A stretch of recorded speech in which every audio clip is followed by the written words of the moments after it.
শিক্ষামন্ত্রী দীপক বর্মন মহাশয় আনন্দের সহিত জানিয়েছেন যে 31শে আগস্টের মধ্যে কমপ্লিট করা না গেলে এক্সটেনশানের জন্য সরকার যাবে সুপ্রিম কোর্টে, এবং সুপ্রিম কোর্টও আমরা জানি সরকারের বিরুদ্ধে কোনো দিন যায়নি, যাবে না। কিন্তু সমস্যা হচ্ছে আমাদেরকে নিয়ে এমনি যে বিভিন্ন স্কুলে খবর আসছে আমাদেরকে অ্যাসিস্ট্যান্ট টিচার নয় এক্সটেনশান টিচার হিসাবে বলা হচ্ছে। তো সে যাই হোক, কিন্তু সবথেকে দুর্ভাগ্যের বিষয় আরও যে এক্সটেনশানটা ততদিন পর্যন্ত এলিজিবল যতদিন না 2025-এর প্রসেস কমপ্লিট হচ্ছে। তো সেটা মনে করো আরও 3 মাস বা আরও 6 মাস এক্সটেনশান করলো। কিন্তু এই যারা 2025-এ ইন্টারভিউতে ডাক পায়নি বা যারা ওয়েটিংয়ে চলে গেছে তাদের জন্য অবশ্য সরকার বলেছিল যে যাবে সুপ্রিম কোর্টে, কিন্তু তাদের তো বেতন বন্ধ হয়ে যাবে। আর তাদের বেতন বন্ধ হয়ে গেলে সরকার এখন বলছে যাবে, পরে কবে যাবে, কি করবে না করবে সে তো আমরা জানি না। তো এর জন্য আগামী যে 2 আগস্ট এবং 7 আগস্ট 2026 আপনারা সবাই আসুন, চাকরিহারা যতজন আছে যোগ্য শিক্ষক শিক্ষিকা এবং শিক্ষাকর্মী সবাই আসুন।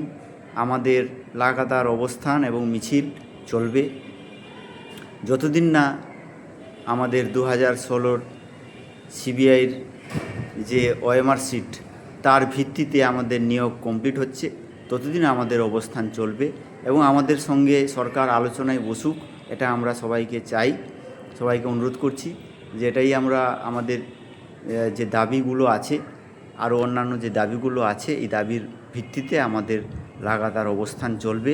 তার জন্য আমি আপনাদেরকে সবাইকে অনুরোধ করব আপনারা সবাই এই দিনটা আসুন, কারণ বর্তমান সরকার আমাদেরকে নিয়ে পজিটিভ বার্তা কিছু কিছু ক্ষেত্রে বাধ্য হয়ে দিচ্ছে।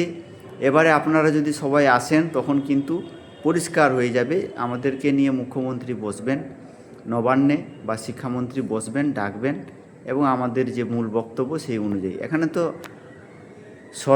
আগের সরকার চেয়েছিল না বলে আমাদেরকে জোর করে ঘাড় ধরে অবৈজ্ঞানিক পদ্ধতিতে পরীক্ষায় বসিয়েছিল, কারণ তারা ভেবেছিল যে আবার ক্ষমতায় আসছে তাহলে সেই অযোগ্য ভাই বোনেদের যে টিচার অ্যাসিস্ট্যান্ট যাদেরকে টেন্টেড বলা হচ্ছে তাদের কাছে মুখ দেখাতে পারবে না, বা তারা যে এত 10 লাখ 15 লাখ 18 লাখ টাকা দিয়েছে সেই টাকা তারা চাইতে যাবে। সেই জন্য কিন্তু আমাদেরকে জোর করে ঘাড় ধরে পরীক্ষায় বসিয়ে আমাদেরকে অনেক কিছু আমাদের সঙ্গে দুর্নীতি করেছে।